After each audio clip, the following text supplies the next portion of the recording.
Pancit Bato. Address po sa ating lahat. Pancit Bato, Baguio beans, carrot, cabbage, taba ng baboy, bawang, sibuyas. Gagamit din tayo ng oyster sauce, shrimp, at saka yung ating soy sauce. Magluluto na tayo. Tara na nga yung ating taba. Ayan ay kailangan natin pagmantikain. Lalagyan ko muna ito ng asin. Nagmantika na yung ating taba, lalagyan ko ito ng paminta, bawang, sibuyas. Igisa lang natin ito hanggang sa lumabas ang aromatic ng ating ginigisa. Kapag okay na yung ating ginigisa, pwede na natin ilagay yung ating toyo, oyster sauce.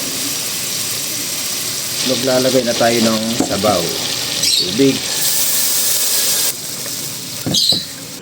at itong ating shrimp cubes. Hintayin lang natin na ito ay kumulo. Pinapakuluan ko yung ating pinapakuluan para sa ating pancit bato. Dito naman tayo sa paggigisa ng gulay.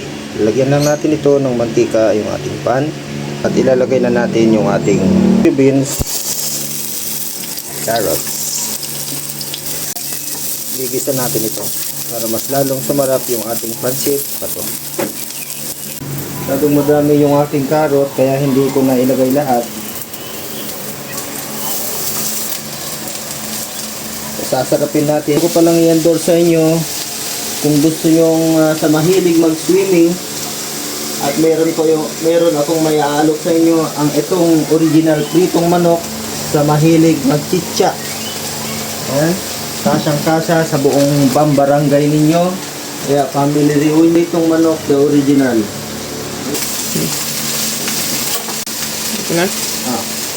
Ayan nga guys, kumulo na yung aking pinapakuluan dito.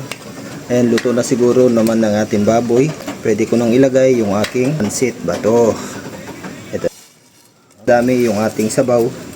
Gayon pa man, ito ay sisip-sipin pa naman ng ating pancit. Ganyan lang, wag mo natang ihalo-halo para hindi na siya gaano madurog yung ating pancit. Ito na nga guys, na-absorb na ng ating pancit yung sabaw ng ating niluluto. Bali meron pa kakonti. So, pwede ko na din ilagay itlog na magpapadagdag lasa sa ating pancit bato. Ginisang gulay. Ito na siya. Sa mga taga Bicol dyan, yung pancit bato ninyo ay nakarating na dito sa Pulilan ng Bulacan na aking niluluto ngayon. Okay, comment naman kung napanood mo yung video na ito. Pancit bato, ito na.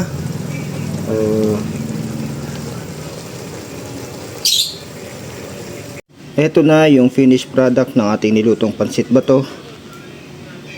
Kung patuloy ka pa rin nanonood sa ating video ay paki-comment naman kung taga saan ka para alam ko kung saan umabot ang video na ito.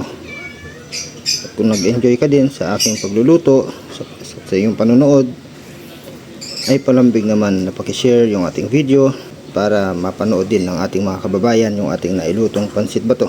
Maraming salamat sa inyong panonood at hanggang sa muli. God bless po sa ating lahat. Kain po tayo. Ito ang ating pancit bato.